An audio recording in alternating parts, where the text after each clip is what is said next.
Que vous iriez le matin dans l'émission de Jean-Marc Morandini? Je n'y suis jamais allé, donc je n'irai pas non plus Mais dans pour vous, l'avenir. ça n'a rien à voir avec sa condamnation? Je n'irai pas. Et la condamnation renforce le fait que je n'irai pas. À quelle heure vous pouvez penser sérieusement que ce type qui est en train de remettre en cause la démocratie dans son propre pays va amener la démocratie en Iran?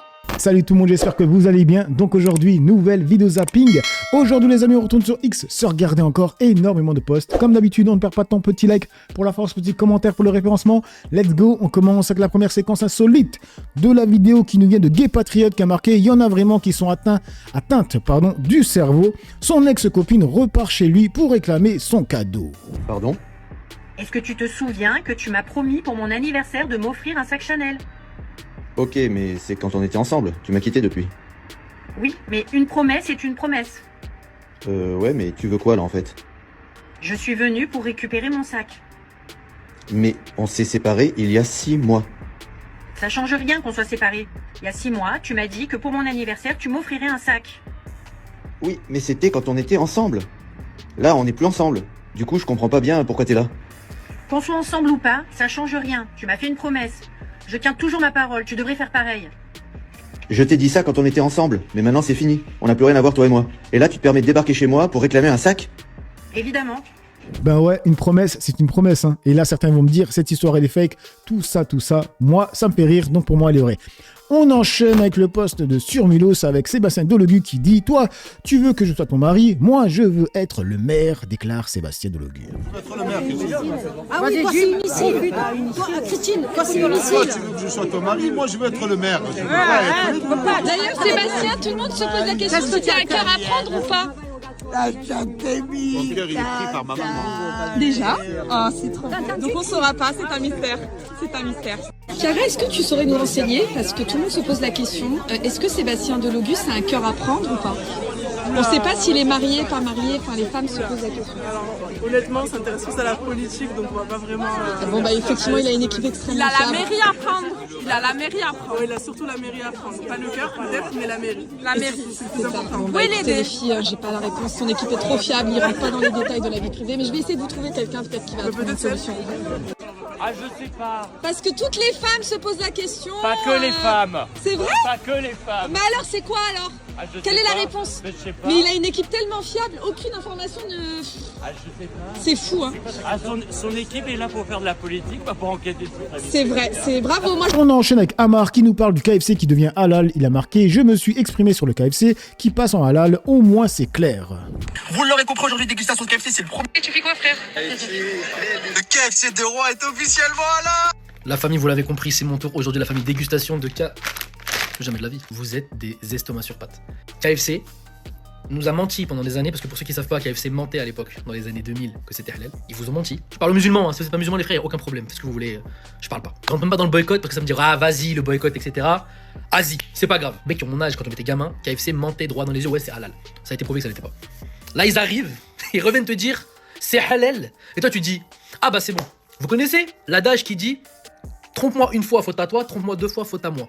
Enfin, faute à moi, du coup. Est-ce que vous vous rendez compte du manque de fierté, du manque de sérieux, de logique, de considération pour votre religion? J'en ai rien à foutre, je tire partout. Le fait de consommer halal, c'est important. C'est pas une blague. C'est pas: oui, c'est estampillé halal, ouais, c'est la responsabilité du gars. Oui, c'est sa responsabilité. Mais toi, une enseigne américaine qui vous a menti en France, qui en plus de ça a une certification qui sort de nulle part, va savoir c'est laquelle. Et maintenant, je vais rajouter l'aspect éthique, qui appartient à un consortium finançant littéralement le génocide. Vous le savez très bien. Je vois la queue qui se fait à Roubaix, la queue à Montreuil. Ayez un minimum de... Vous êtes des estomacs, j'en peux plus, frère. En fait, je parle à des estomacs là. Tu sais, moi là, je parle au cerveau, mais le cerveau, il marche pas. Il est foutu, le cerveau. Poubelle. Vous êtes des estomacs. Vous êtes des gloutons. Les musulmans, les rebeux, les renois là. Vous êtes des estomacs, y a pas de cerveau. Vous êtes des grenouilles. Du coup, qu'est-ce qu'ils ont répondu dans les commentaires? Toute l'année, tu nous vends des snacks de merde sous partenariat et maintenant tu joues le moralisateur qui nous insulte d'estomac. La blague, on fait ce qu'on veut, c'est notre argent. Gadar? Alors là, je sais pas, ça veut dire quoi, Gadar? Sinon, je suis tombé sur une séquence de Sadek qui parle aussi du halal. Mais la question, c'est: est-ce que c'est aussi bon que le KFC de Roubaix? Parce que le KFC de Roubaix, il est devenu halal. Mais la vraie question derrière, et la vraie réponse en même temps, c'est que si les musulmans de France, même d'Occident, se rendaient compte de l'impact économique qu'ils peuvent avoir dans leur pays de résidence, on serait beaucoup plus respecté dans le débat public et beaucoup moins persécuté médiatiquement. Parce qu'à un moment, je vais te dire un truc, les manifestations et tout, c'est bien, mais quand la poche, elle parle, tout le monde se tait. Si d'un côté, plus que de la junk food, on poussait les grandes enseignes à comprendre qu'on existe, en améliorant positivement leur chiffre d'affaires, comme c'est le cas pour le KFC de Roubaix, parce que je peux te dire que quand ils voient une queue comme ça, ils se frottent les mains. Et si de l'autre côté, ça boycottait les marques qui ne sont pas en adéquation avec nos valeurs, on serait respecté normalement, on serait plus mis de côté. Et ça, toujours dans une optique de vivre ensemble. Ça n'existe pas, leur truc de grand remplacement, etc. C'est des conneries, ça. La réalité, c'est qu'une communauté organisée, elle fait peur, et une communauté en colère, ça fait juste du bruit. Donc un petit peu plus de lucidité, un peu moins de junk food. Regardez Jojo comment il est devenu fit. Allez, je retourne bouffer les conneries. Du coup, on enchaîne avec le post de France Info qui a marqué boycott de la Coupe du Monde 2026 sur la seule ville de New York. 34 000 chambres d'hôtel ont été annulées. Des appels au boycott émergent face à la politique de Donald Trump. Et au-delà des fédérations, est-ce que ça ne peut pas venir du public? Parce qu'on me rapporte que sur la seule ville de New York, 34 000 chambres d'hôtel ont été annulées et c'était des réservations sur la Coupe du Monde. Est-ce qu'il ne peut pas y avoir une désaffection, un désintérêt, un éloignement du public, c'est-à-dire de la population qui décide de ne plus aller aux États-Unis parce qu'elle a peur, parce qu'elle ne veut pas s'associer ou ce que disait Tristan, des Américains eux-mêmes. Du coup, dans les commentaires, ça dit quoi? Alors, rien à voir avec un boycott de la Coupe du Monde de football. Ma belle-fille, administratrice dans une chaîne hôtelière, m'a expliqué que c'est lié aux 34 pays ciblés par les restrictions de visa de séjour. Les groupes hôteliers négocient avec la Maison-Blanche pour une solution. Gros que, est-ce que c'est vrai qu'il y a eu 34 000 chambres annulées à New York pour la Coupe du Monde 2026? D'après mes recherches, la claim de 34 000 chambres annulées à New York pour la Coupe du Monde 2026 semble non vérifiée. Des rumeurs circulent sur les réseaux, mais les données d'industrie indiquent une hausse des réservations dans les villes hautes. FIFA n'a pas confirmé de boycott massif. On enchaîne avec Alex No Matrixé, c'est marqué la classe moyenne française.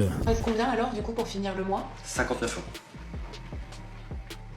On travaille pour rien, on travaille pour payer. À eux deux, ils gagnent pourtant près de 3 000 euros par mois. 80% de leurs revenus passent dans les dépenses courantes.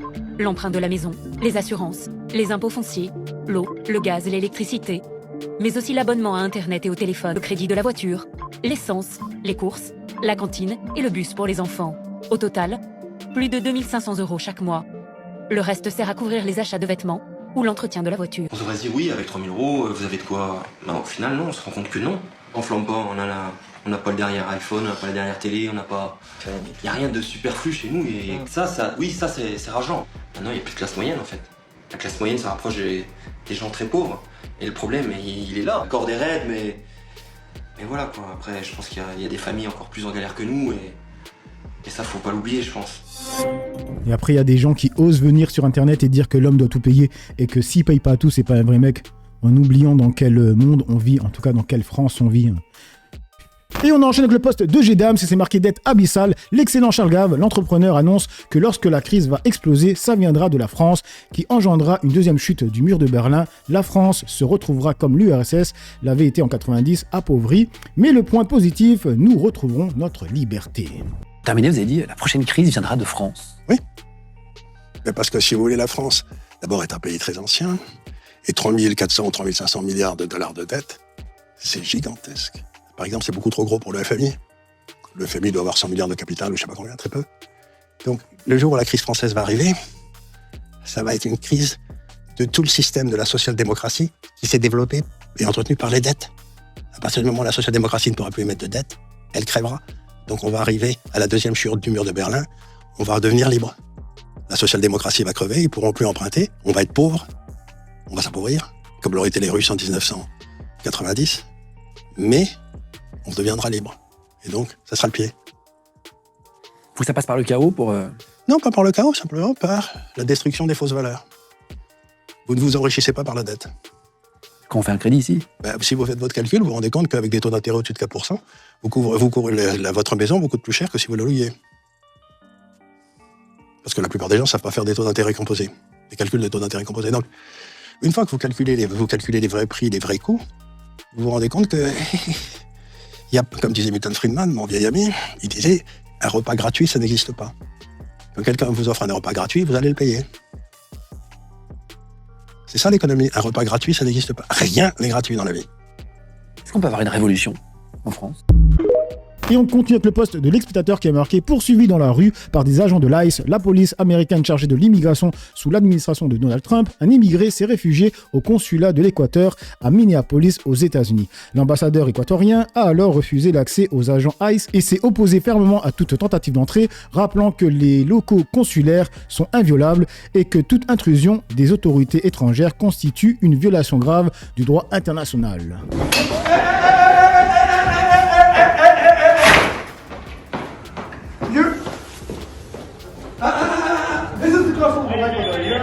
Relax. Okay, relax. I didn't enter. If you touch me, I will grab you. If you touch me, I will grab you. Okay. Okay. You can enter. Okay, but don't touch me. Okay. You can enter. All right, here we go. You can enter. This is the council. This is the foreign government department. You can enter. All right, close the door. Bye. Yeah. All right. Yeah. C'est comme ça que certains auraient dû réagir quand l'armée israélienne s'est attaquée à des gendarmes français en Israël. Et on enchaîne avec CNews avec Sarah Salman qui a dit « Un homme de 20, 30, 40 ans, souvent ce sont des grands enfants, attaque les Sarah Salman dans les heures de pro, revenant sur la différence de maturité entre hommes et femmes du même âge. » Mais vous êtes d'accord que vous êtes plus mature que les garçons? Ah oui, oui. Bah voilà. Prenez même un homme de 30 ans, je vais vous dire. Oui. Non mais bon, je sais pas si tu as cet âge-là. Non mais racontez-moi, ça m'intéresse. Pourquoi vous dites ça? C'est quoi d'ailleurs la maturité? Parce que un homme de, je sais pas, Allez. 20, 30, même 40, c'est souvent, ce sont des grands enfants. Mais qu'est-ce qui définit selon vous un enfant, un grand enfant? C'est quoi? Ils vivent comme des ados, ils sortent beaucoup, ils boivent, ils fument. Enfin, je caricature à l'excès. Beaucoup là, hein. Mais franchement, dépasser 35 ans, si tu fais que boire et sortir, il y a un problème, je pense. Après, c'est mon avis personnel. Hein. Ils ont pas. Et ça, vous trouvez que c'est un signe d'immaturité, par exemple, de boire, de fumer et de sortir beaucoup? En tout cas, pour revenir au spectacle... Non mais attendez, je pose...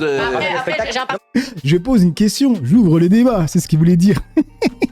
Après, j'ai un parti pris parce que... Attendez, je suis en train de parler. Laissez parler, Sarah. Moi, je bois pas, je fume pas et je sors pas. Donc, c'est sûr que... C'est pas grand-chose. Vous savez ce qu'on dit des gens qui ne fument pas, qui ne boivent pas et qui ne sortent pas? Qu'est-ce qu'ils doivent? Mais dans votre vie, par exemple, dans votre vie privée, puisque vous en parlez, vous avez plutôt toujours été attiré vers des hommes plus mûrs, donc plus âgés, donc... Comment dire, vous cherchiez la maturité, et c'est parce que vous cherchiez la maturité que vous étiez avec des hommes plus âgés. Oui, effectivement. Après, ça dépend aussi du vécu de chacun. Mais vous n'avez jamais été avec un compagnon qui avait votre âge? Ah non, jamais. Elle a raison, parce qu'il y a l'expérience, il y a la courtoisie, il y a le savoir-faire, il y a tout... Est-ce que vous incarnez? Vous incarnez. Exactement. Lui, un peu trop de maturité, là. C'est la fin de maturité. Dans les commentaires, encore un propos sexiste misandre signé Sarah Salman et sans aucune modération. Dire que les hommes de 20 à 40 ans sont souvent des grands enfants est une généralisation sexiste et misandre. Oui, les filles mûrissent un peu plus vite à l'adolescente. Différence biologique faible. Franchement, c'est bon, il faut se détendre, j'ai envie de dire. Comment on appelle une femme qui a des relations S avec un homme pour son argent déjà? Et on enchaîne avec le post dans la séquence avec Manon Aubry qui a dit « On a quand même Donald Trump qui est en train d'utiliser des milices qui assassinent dans les rues des États-Unis et vous pensez sérieusement que ce type qui remet en cause la démocratie dans son propre pays va amener la démocratie en Iran ?» À quoi?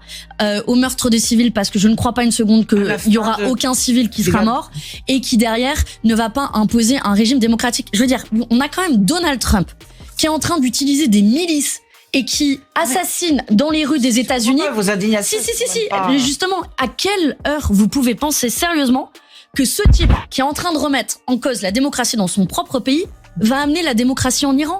À quelle heure on pense ça? S'il devait y avoir une intervention, ça devrait être sous l'égide des Nations Unies, ça devrait être avec un mandat onusien. Voilà ce qui pourrait faire du sens. Et on enchaîne avec le post de The News avec Collard. C'est marqué sur CNews. Collard insulte le président de la République de Ramallah. Puis il ajoute « Je ne respecte que les bourgeois ». Si j'ai donné la parole, j'aurais dit une chose. Oui. Que c'est quand même dramatique d'avoir un président de la République qui fait que la France n'existe que dans le comique.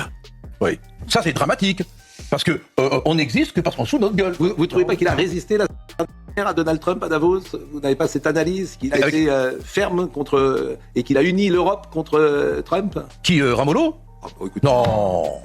A few moments later. Monsieur Nolot, vous trouvez que vis-à-vis de l'Algérie, notre président de la République ne se comporte pas en ramolo? Vous savez très bien que Vous c'est lui pas ce devez que le je respect, conteste. vous faites Bon, non, le respect, ça se gagne. Ça se doit pas. Un minimum le de respect, ça se gagne. Vous devez le respect à la fonction. Moi, j'ai toujours essayé. À la fonction. Non, parce que la fonction, elle est respectable quand elle est habitée par quelqu'un de respectable. En tout cas, nous avons toujours essayé ici. Je ne respecte que les bourgeois. S'il vous plaît. Je ne respecte que les bourgeois. Putain.